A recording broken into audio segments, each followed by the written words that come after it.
예, 오늘 또 주의 전에 나오신 여러분 주님의 이름으로 환영하고 축복합니다. 네, 환영하고 축복합니다. 예, 복 많이 받으세요.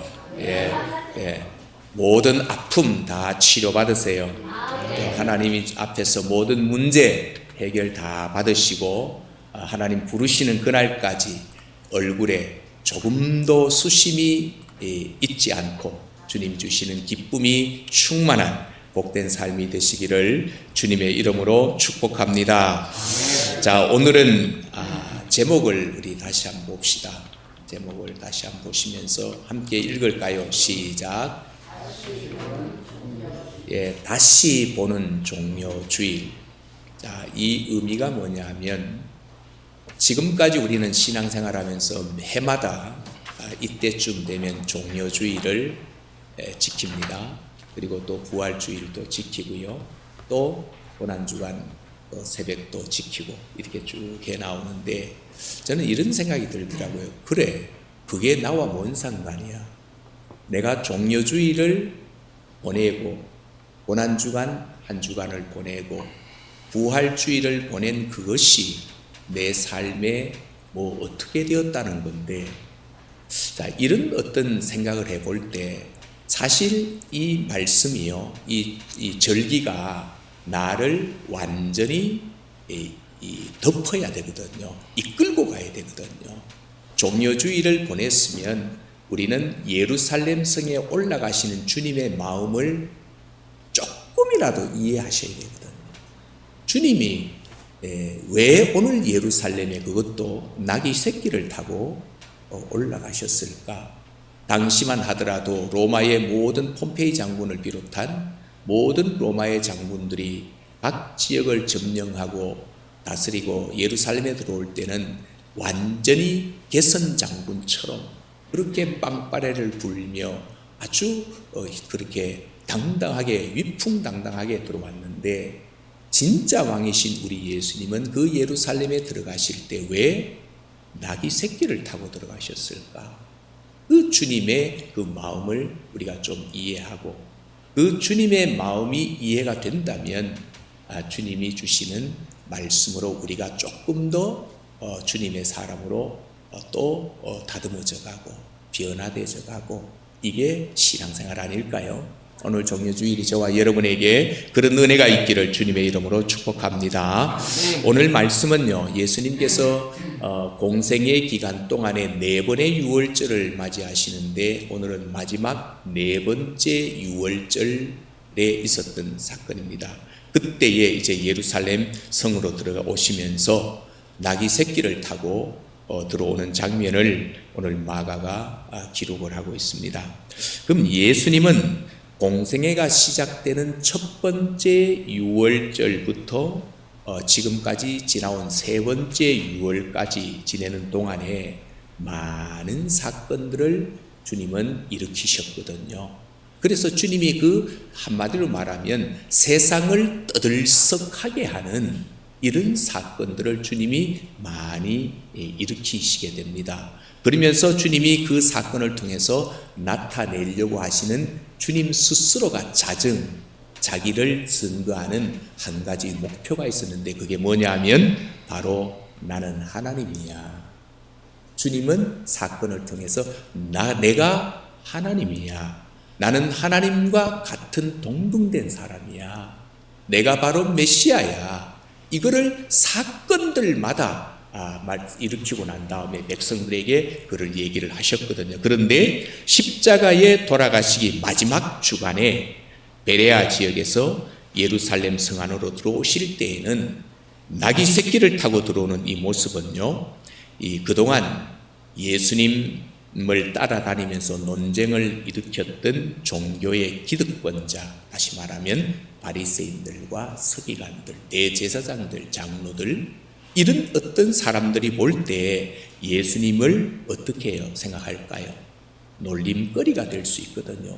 네가 왕이라며, 네가 메시아라며, 네 입으로 스스로 그래 해놓고 이 나귀 새끼를 타고 이 예루살렘 황도로 들어오는 저 모습 한번 봐라. 라고 얼마든지 그들은요, 예수님을 이렇게 놀림거리로 만들 수가 있었습니다. 자, 그런데 이런 모습을 예수님이 자초하셨다라는 거예요. 누가 시켜서가 아니라 스스로가 제자들을 보내셔서 나귀 새끼를 가져오라 하시고 그거를 타고 들어가셨다라는 것입니다. 우리가 생각해 볼 때 얼마든지 우리 예수님은요, 그동안에 많은 기사를 베푸셨거든요. 또 많은 표적을 행하셨거든요. 이적을 행하셨거든요. 그래서 사람들이, 무리들이요, 예수님이 가는 곳이라면 어디든지 인산인해를 이룰 만큼, 다시 말하면 유명세가 이미 탔던 분이시거든요. 그러면 이런 분이 예루살렘으로 들어오신다라고 했을 때, 이 나귀를 타고 오셨다. 여러분, 읽어서 그렇지 이해가 되시나요? 저런 예수라면 믿고 싶은 생각이 있으십니까? 그래도 내가 믿고 싶은 예수는 메시아의 그 어떤 상징을 가지고 왕으로서 아주 위험한 그런 어떤 왕의 행렬을 가지고 딱, 그리고 나는 그 예수님의 제자라는 제 제목을 가지고 있을 때 얼마나 우리가 막 이렇게 될 수 있겠어요. 그런데 예수님이 지금 나귀를 타고 들어가신다는 겁니다. 그럼 거기에는 분명한 이유가 있는데, 제가 늘 말씀드리는 것처럼 성경을 읽으시다가 질문이 생길 때는 반드시 그 답은 성경에 있습니다. 그렇죠? 이 질문이 해결 안 되면 성경이 재미가 없어져요. 그래서 그 질문이 딱 생길 때는 반드시 성경 속에서 질문에 대한 해답을 찾아야 되는데, 그러면 우리가 생각할 때 예수님이 그렇게 유명세를 타시고 정말 죽은 자도 살리시고 정말로 세상에 어떤 의사도 고칠 수 없는 병도 말씀으로 그냥 고치시고 막 이렇게 했던 분이 왜 나귀 새끼를 타고 예루살렘에 들어가셨는가? 성경이 보니까 두 가지입니다. 하나는 선지자로 하신 예언의 말씀을 이루시려고, 다시 말하면 예수님에 대하여 말씀이 이렇게 예언했다라는 겁니다. 그래서 주님은 그 예언을 그대로 따라 나귀 새끼를 타고 들어가셨다. 또 하나는 겸손하여 새끼를 타고 나귀 새끼를 타고 들어가셨다. 두 가지입니다. 예수님이 나귀 새끼를 타고 들어가는 것은 예언, 말씀을 그대로 이루시려고 타고 가셨고, 예수님은 겸손하셔서 그 나귀 새끼를 타고 가셨다. 이렇게 말씀을 드릴 수가 있는데, 자, 예수님이 탄생하기 전 약 수백 년 전에요, 스가랴 선지자가 스가랴 9장 9절에 보면 이 바로 예수님이 나귀 새끼를 타고 예루살렘에 들어가신다라는 것을 예언해놨거든요. 예언해난 그대로 주님은 지금 나귀를 타고 가시는 거. 그리고 예수님은 본래 어떤 분이셔요? 겸손하신 분이잖아요. 그래서 예수님이 산상수훈을 마치시고 마태복음 11장 29절에서 하시는 말씀이, 나는 마음이 온유하고 겸손하니 내게 와서 뭐하라? 내 멍에를 메고 내게 와서 배우라 그랬습니다. 주님의 겸손을 배우시라. 그 정도로 주님은 겸손하신 분이신데, 그래서 사도 바울은 빌립보서 2장인가요? 거기에서 그랬잖아요. 예수님은 원래 누구셨다고요? 하나님이셨는데 하나님과 동등됨을 취하지 아니하시고 인간의 몸을 입고 낮고 천한 이곳까지 오신 주님의 그 겸손을 우리에게 말씀을 해주고 있다는 겁니다. 그래서 이러한 우리는 예수님의 모습을 통해서 우리도 종려주의를 보내면서 그냥 오늘 종려주의를 지났다가 아니라 주님의 이 모습을 보면서 우리도 배워야 되잖아요. 내게 배우라 그랬으니까. 예수님께 배우라 그랬으니까. 그럼 뭘 배워야 되겠습니까? 예수님은 선지자들의 예언의 말씀을 이루시려고 수백 년이 지난 지금인데도 그 말씀이 자기를 통해서 이루어지시기 위하셔서 얼마든지 개선 장군으로 입성할 수 있었는데도 불구하고 말씀을 이루시려고 나귀를 탔다. 그럼 우리도 내 생애 동안, 어떤 분은 그렇게 얘기를 하더라고요. 여러분 죽기 전에 그래도 한 사람은 전도하고 죽어야 되지 않겠습니까? 이렇게 하는 말도 있는데 저는 우리가 죽기 전까지 그래도 하나님, 내가 이 말씀 앞에 내가 참 힘들었는데, 내 자신과의 싸움에서 너무너무 어려웠는데 말씀이기 때문에 이 말씀을 지키려고, 말씀대로 살려고 내가 내 생각을 포기했습니다. 예? 한 번이라도 우리가 이런 삶을 살 수 있다면 정말 예수 참 잘 믿는다 라고 하는 얘기를 우리가 듣지 않겠습니까? 그래서 오늘 우리가 배울 수 있는 것은 말씀대로 사는 주님의 삶을 우리가 배워야 되겠고, 두 번째로는 뭐예요? 예수님은 이 공생애의 삶을 사실 때 한 번도 주님이 이렇게 말씀하셨어요. 자기 생각대로 행하지 않았다. 주님은요, 내 생각대로 행하지 않았고 아버지께서 말씀하시지 않는 것에 대하여 나는 내 자의로 뭘 한 적은 없다라고 자신 있게 대답하십니다. 그리고 주님은 나는 마음이 오냐고 겸손하다 그랬으니까 오늘 저와 여러분들도 우리 주님의 이 가장 이 겸손, 이거 어떻게 보면 이 나사렛 촌동네 목수의 집안에서 태어난 것도 겸손이고요. 그 다음에 많은 사람들의 대속물로 자기의 생명을 내어주신 것도 겸손이십니다. 이걸 갖다가 그리스도의 4대 비하라고 합니다. 그리고 난 다음에 부활하신 이후에 승천하시기까지 그리스도의 4대 승귀, 다시 높아지심의 4단계, 낮아지심의 4단계. 이게 우리가 외우고 있는, 죄송합니다, 고백하고 있는 신앙 고백이죠.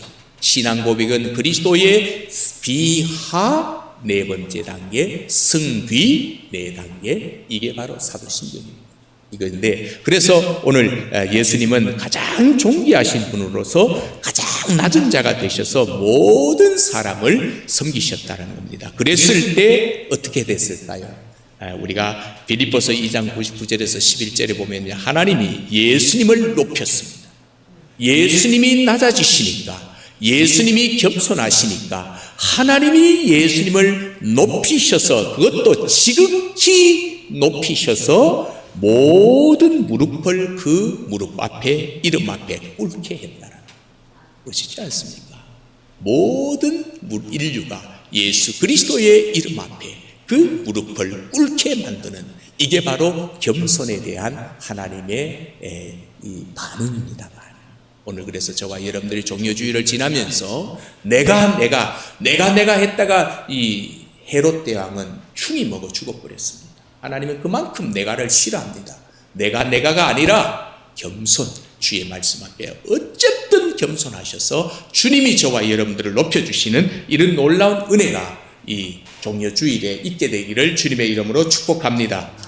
그 다음에 두 번째 우리가 생각해 볼 것은요, 오늘 본문에 나오는 낙이 주인인데 3절에서 6절에 보면 예수님께서 제자들을 보내시면서 만약에 낙이 주인이 왜 풀어가느냐, 남의 거를 왜 네가 갖고 가느냐 하거들랑 뭐라 그래라 그랬죠? 주가 쓰시겠다 하라, 이렇게 말을 하라는 거예요. 그래서 진짜 제자들이 가서 이 나귀를 풀려고 하니까 그 옆에 있던 사람이 너 왜 남의 거를 풀어가느냐 이렇게 말할 때 예수님이 시킨 대로 우리 주님이 쓰시겠대요, 우리 주님이 쓰시겠대요 했더니 나귀 주인이 뭐라 그랬죠? 아무 말도 하지 않고 나귀 새끼를 주어 보냈다라는 겁니다. 여러분, 여기에서 6절 하반절에 이에 허락하는지라 이 말씀은요, 주님이 쓰시겠다고 말했기 때문에 허락했다라는 겁니다. 나귀 주인이 딱 들을 때 주님이 쓰시겠대요. 그래 알았어. 그냥 줬다라는 겁니다.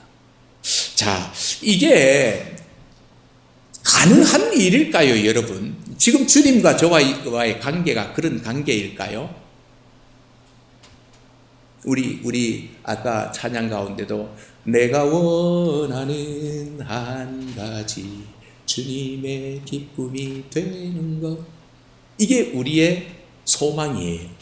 내가 원하는 것이 한 가지 있다면 그것은 내가 주님의 기쁨이 되는 거야.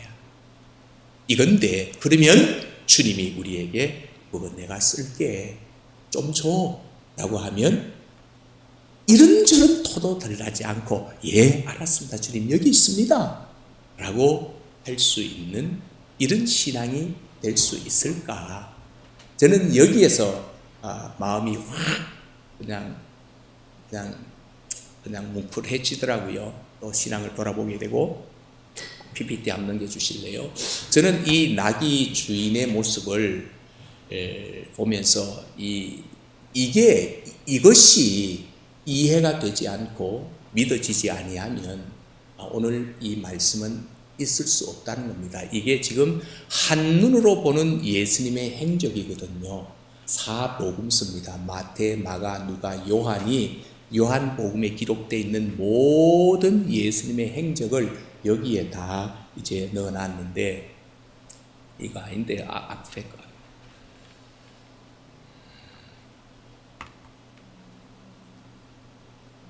자, 이거를 제가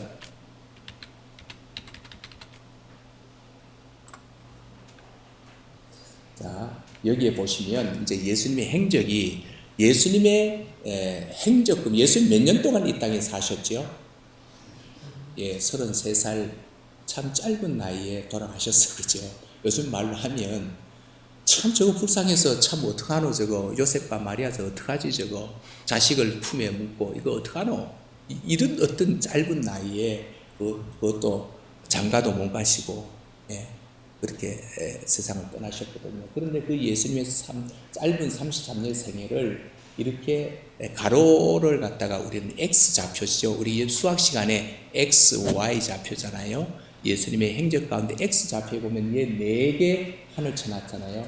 이 첫 번째 유월절, 예수님의 공생의 기간 동안에, 그 다음에 두 번째 유월절, 그 다음에 세 번째 유월절, 네 번째 유월절을 끝으로 예수님은 십자가에 못 박혀 죽으시는 거거든요. 그래서 예수님의 생애가 여기 30세까지, 30세 전까지를 우리는 예수님의 사생애, 다시 말하면 개인적 생활이라고 그래요. 자기 사생활이라고, 사생활. 이 사생애라고 그러는데 그 사생애가 보게 되면요. 먼저 어떻게 되냐면은 이 마리아와 요셉이 어디에 살고 있었죠? 여기 보면은 여기 이제 살고 있었습니다. 이거 화면 좀 크게 좀 한번.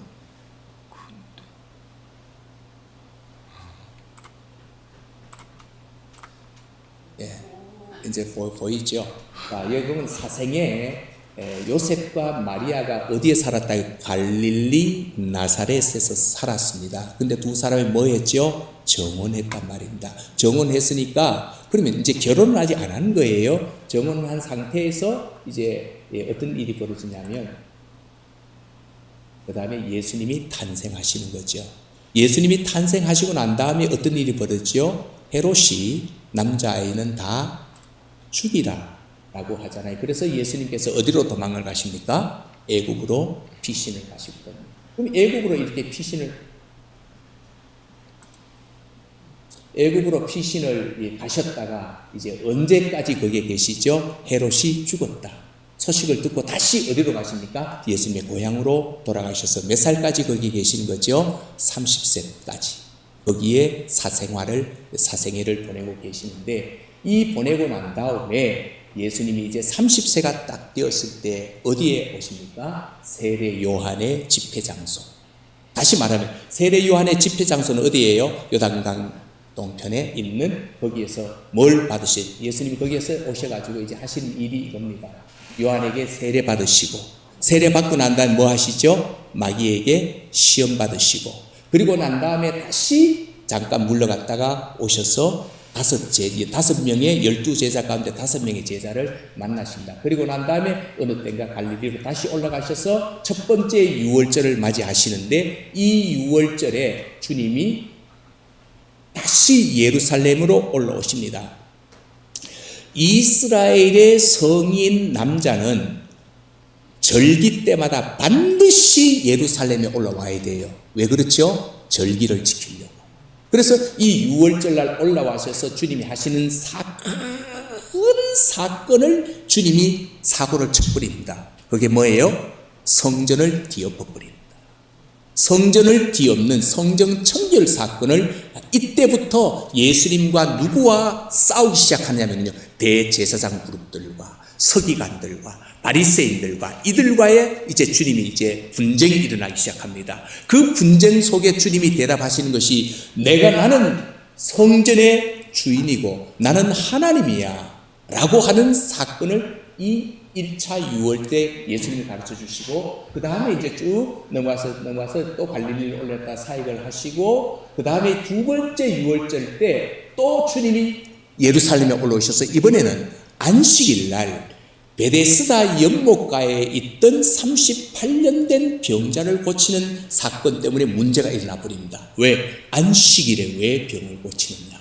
이때 예수님이 하나님이 일하시니 나도 일하신다 라고 하시면서 내가 바로 하나님이야, 이 이야기를 또 얘기를 하셔요.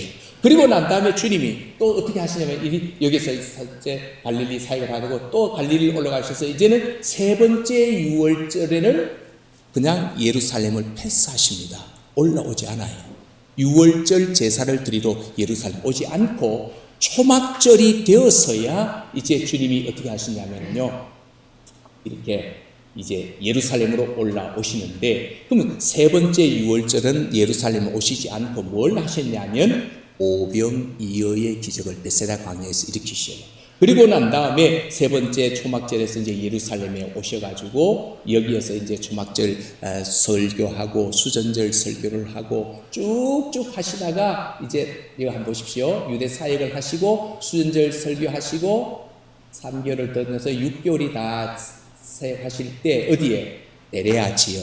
오늘 본문이 이거예요. 이 베레아 지역에서 어디로? 예루살렘으로 입성하신다라는 겁니다. 그리고 이제 주님이 하셨던 것이 이제 뭐예요? 입성하시면 이제 한 주간의 사역을 마무리하고 십자가에 못 박혀 죽는, 이게 예수님의 전체거든요. 자, 그러면 제가 왜 이 장구한 것을 보여주신가 하면, 오늘 나귀 새끼의 주인이 자, 주가 쓰시겠다라고 하는 말만 듣고 그냥 내어줘 버려요. 주님이 쓰시겠다는데, 그러면 적어도 이 나귀 새끼의 이 주인은 주님께 대한 뭔가 정보가 있을 것 아니에요.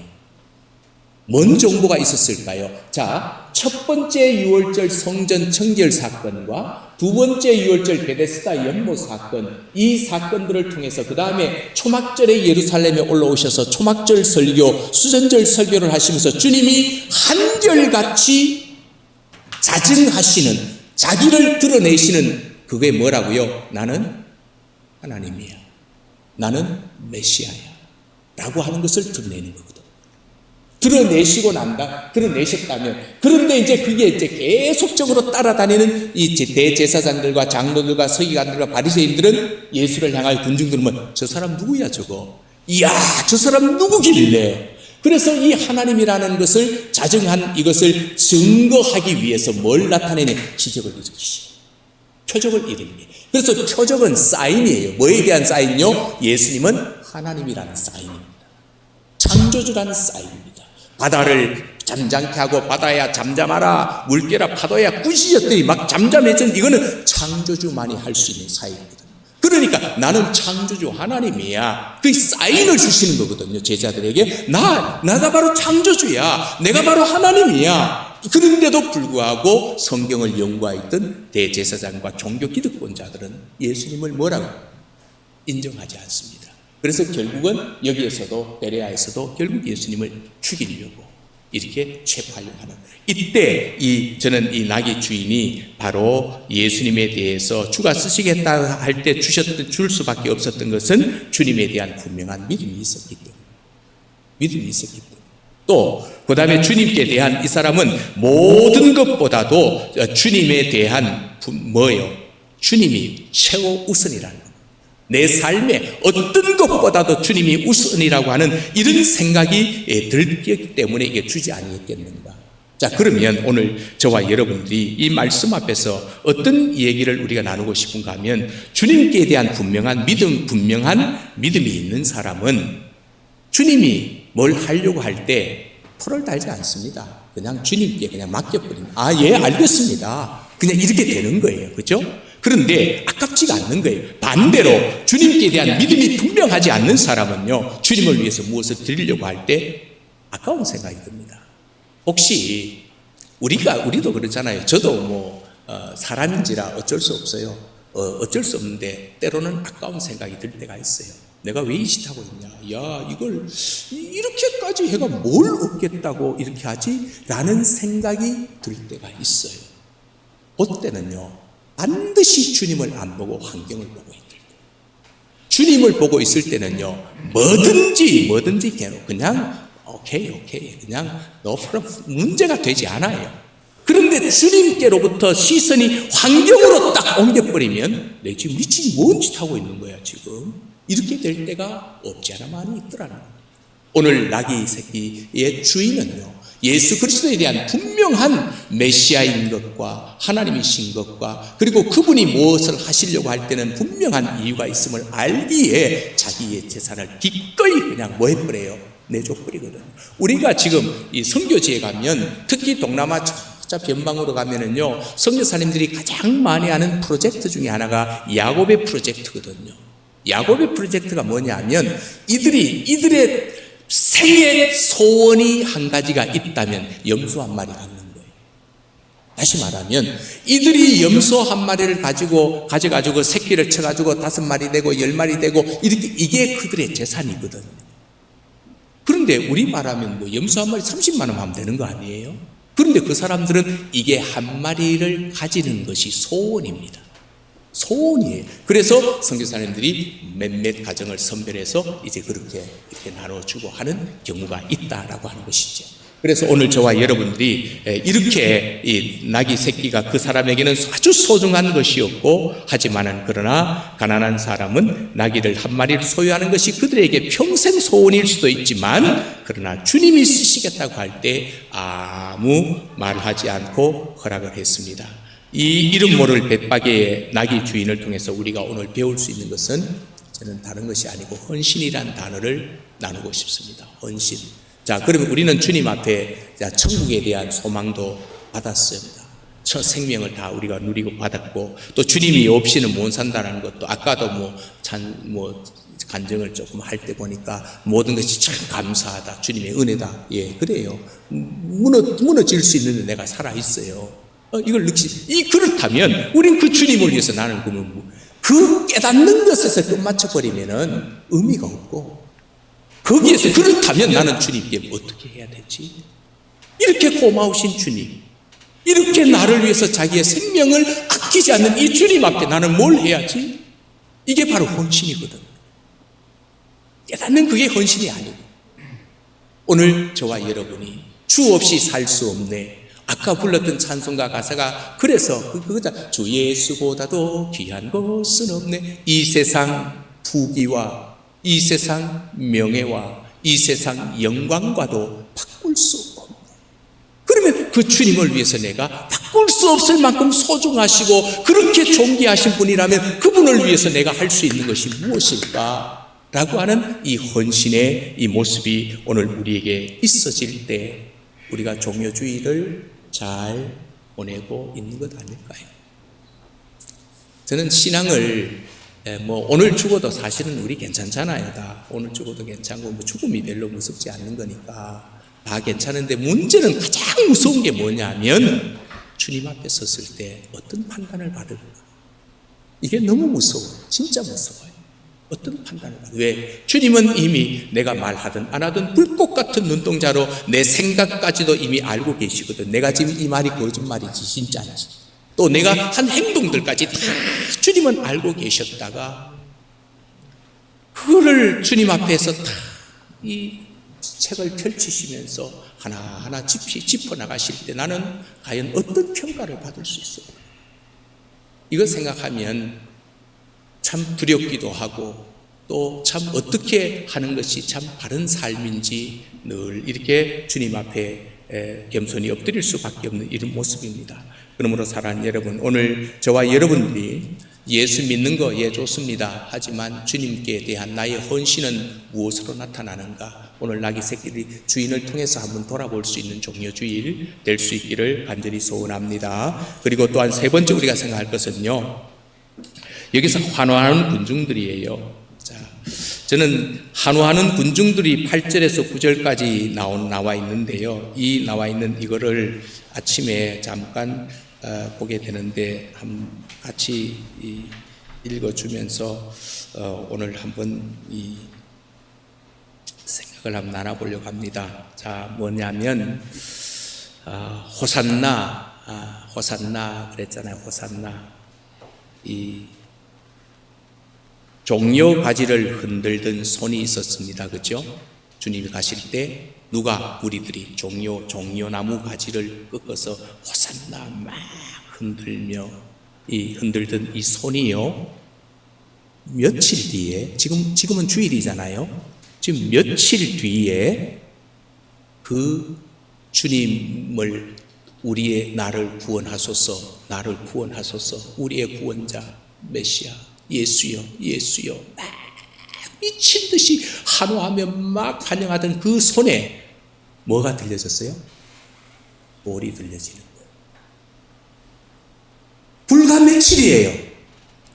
그렇게 주님을 향하여 종려가지를 막 흔들면서 막 열광하던 이 손에 며칠 뒤에 돌이 들려졌고 호산나 외치던 그 입술에는 이제 뭐로 바뀌어버렸어요? 십자가에 못 박으소서, 저 나쁜 놈 십자가에 못 박으소서, 며칠 전에 호산나 우리의 왕이시여 우리를 구원하소서 했던 그 입술이 며칠 뒤에 저놈 죽여야 됩니다, 저놈 죽여야 합니다, 죽이십시오 이거로 지금 바뀌는 거예요.